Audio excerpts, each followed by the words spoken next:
Welcome to New Jersey and welcome to an enlightenment of today that I will never take the bus again. That's probably an exaggeration, but it took a very long time to be in New Jersey now.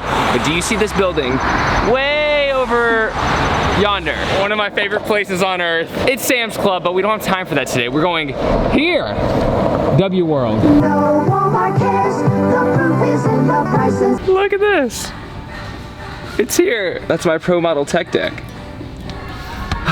It's hitting me in a very weird place right now because I grew up on tech decks, and the fact that my name is on one of them at Walmart is, oh, I'm shivering. This is the last one.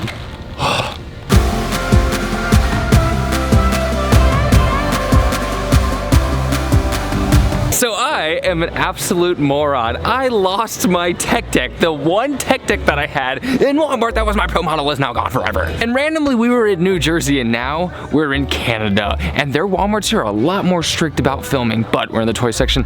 Let's hope they have this thing, dude. Available CSM for a reprint and available CSM to electronic.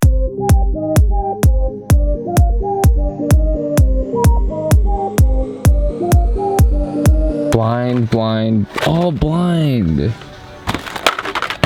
Well, I tried my best. The funny thing is all the tech decks in the front were a Canadian skater named Matt Berger and then a company named Blind Skateboards, which has like half Canadian skaters. But yeah, they didn't have it. But I do have another tech deck.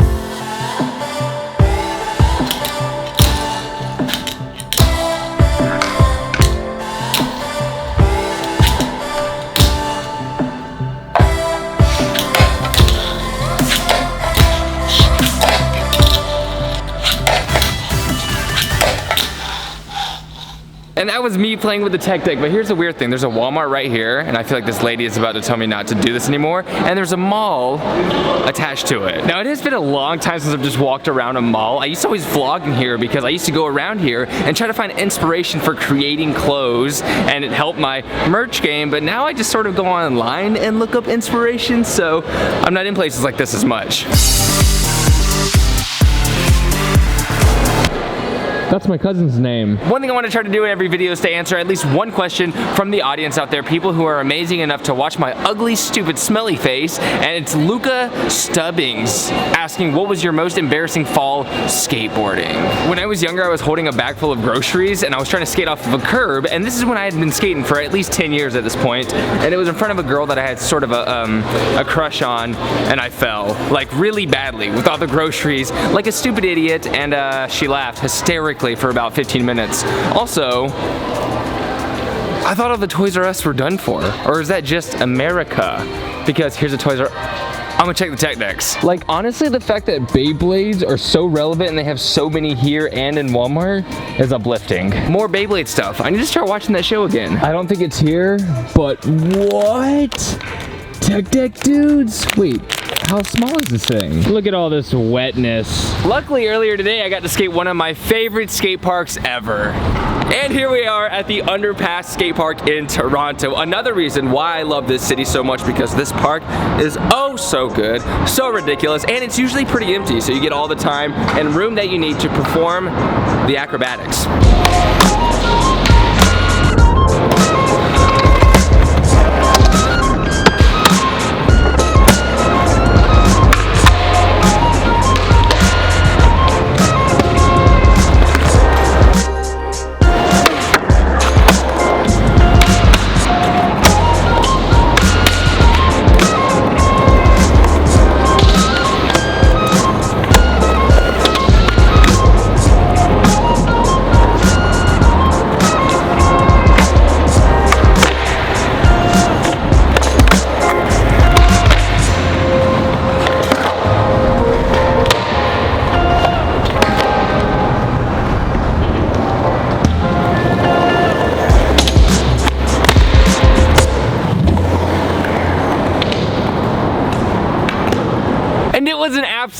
last, but we're about to head to Buffer Festival. The whole reason we're here. It's basically the only YouTube event I'm willing to go to, but I didn't make a video this year because I was slacking and I forgot. So Sarah has one, she's premiering that, and we're gonna go peep game. Watch hers, Chris Howe, and a lot of friends have a lot of cool things playing, so let's go do that. What is this? This is your screening. Yes.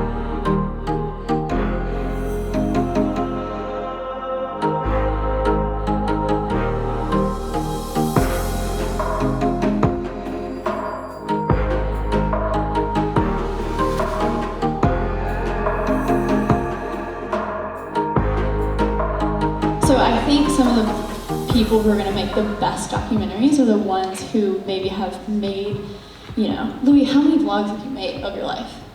Like 1,700. Yeah, so he's made 1,700 mini documentaries about your life. Do you live in Toronto? I live in here. I live down the street from here.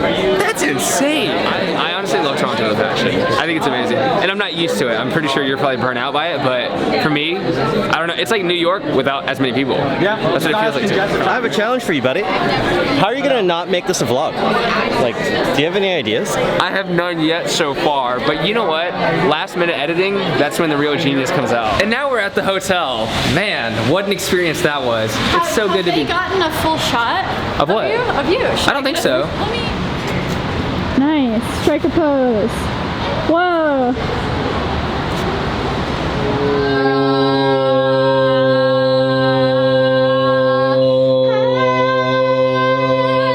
And of course it's the next morning because I immediately crashed after that event. It was a really good time, but it's amazing that these tech decks now exist, that my name is on the bottom of a board, but now I'm on a mission to get one since now I've lost mine. Hopefully it's somewhere in New York when I go back. I'll just be like, boom, there you are, what's up? It's very exciting, but I did think it was interesting what my friend said about how are you gonna make this not a vlog? What he meant was that vlogs are sort of dead. In a way, a lot of people in Canada were mentioning that at that event, a lot of those filmmakers make super high quality videos and it's really fun to watch, and a lot of them don't do that well on YouTube. Like their numbers are small, but they get huge brand deals, of course, because they make quality videos that a lot of companies want to put their stuff behind. So that's why I like Buffer Festival. It's just a completely different mentality for how to make videos than what you typically see on YouTube. And I also wanted to sit here and defend myself, which is the worst idea ever, for some of the videos I've been making recently on YouTube. I do these talking head videos where I sit down and I basically talk about some culture, something relevant in skateboarding at the moment, and a lot of them have been getting a little bit of backlash because I'm a very opinionated person and it's all raw. It's 10 minutes of me just talking about something the way that I believe that it is, and a lot of people disagree with me, and I understand that, and a lot of people agree with me as well, but I think sometimes I just get way too caught up in the idea of skateboarding and the culture of skateboarding because it's basically my entire life and it's what I've built my life around. So sometimes I am ridiculously passionate about something that might not seem that important, that might not be that